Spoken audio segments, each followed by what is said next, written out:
بسم اللہ الرحمن الرحیم۔ سورہ توبہ کی 24 نمبر آیت ہے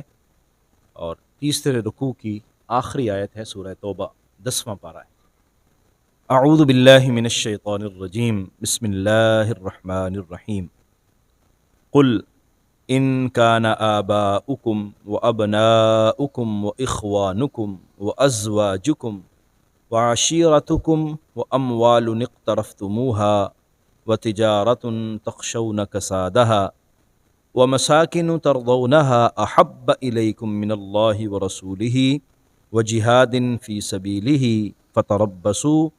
حتى يأتي الله بأمره والله لا يهدي القوم الفاسقين۔ اہل ایمان کے ہجرت کرنے اور اپنا مال و اسباب، گھر بار، عزیز و اقربا، اپنا وطن، سب کچھ چھوڑ کر مدینہ چلے جانے کا ذکر ہم نے پچھلی آیات میں پڑھا۔ انہوں نے ہجرت کی، اور مکہ میں رہنے والوں نے صرف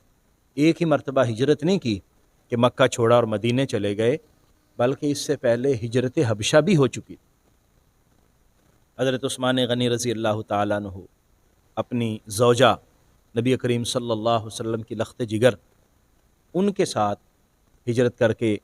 حبشہ کی طرف جاتے ہیں۔ حضرت جعفر طیار ہجرت کر کے حبشہ کی طرف جاتے ہیں، دیگر کئی صحابہ کرام۔ تو یہ کیوں ہجرت کرتے ہیں؟ سب سے بڑھ کر ان کے پیش نظر جو تھا وہ اللہ اور اس کے رسول کی محبت، یعنی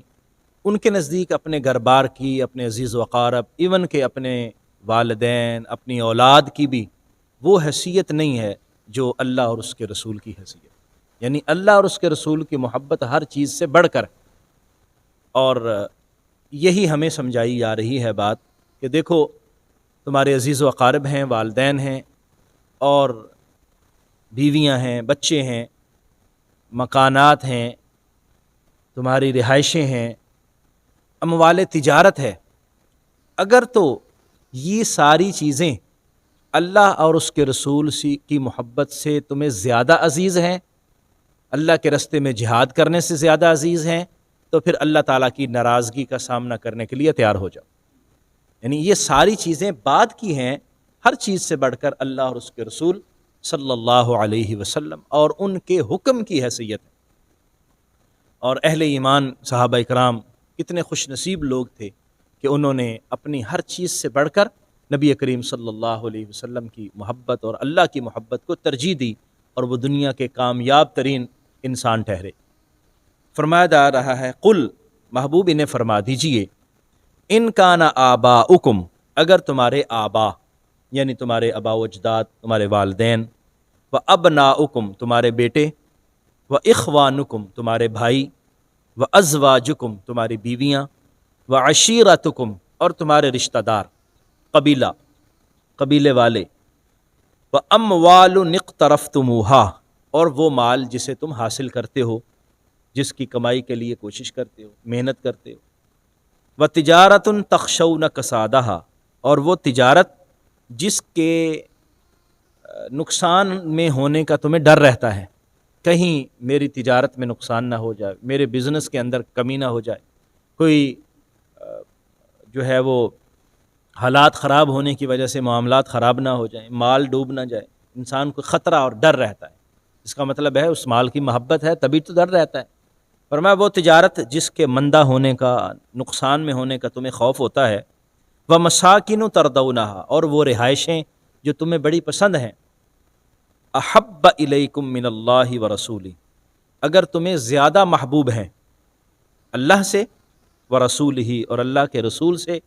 وجہاد فی سبیلہ، اور اللہ کے راستے میں جہاد کرنے سے، فتربصوا، تو پھر انتظار کرو، حتی یأتی اللہ بامرہ،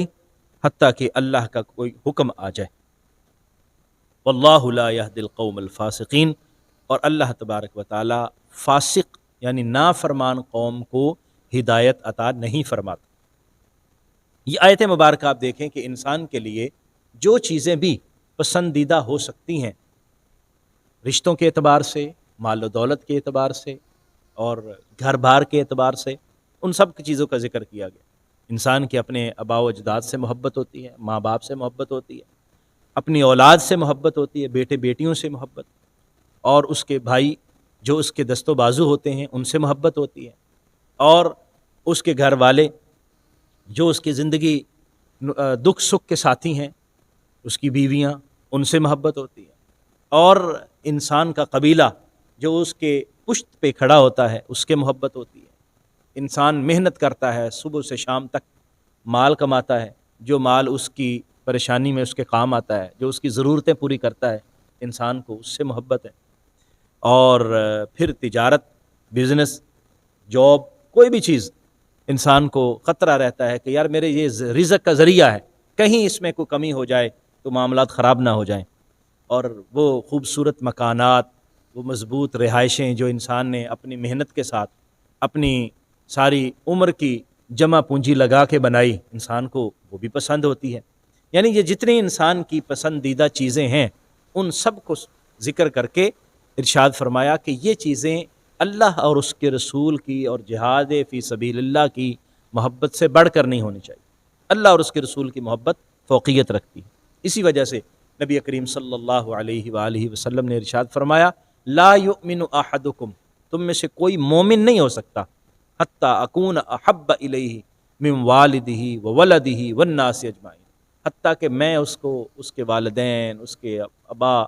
اس کی اولاد اور ہر چیز سے بڑھ کر، تمام لوگوں سے بڑھ کر محبوب نہ ہو جاؤں، اس وقت تک اس کا ایمان نہیں ہے۔ اللہ اور اس کے رسول کی محبت اور اللہ کے راستے میں جہاد کی محبت، یعنی یہ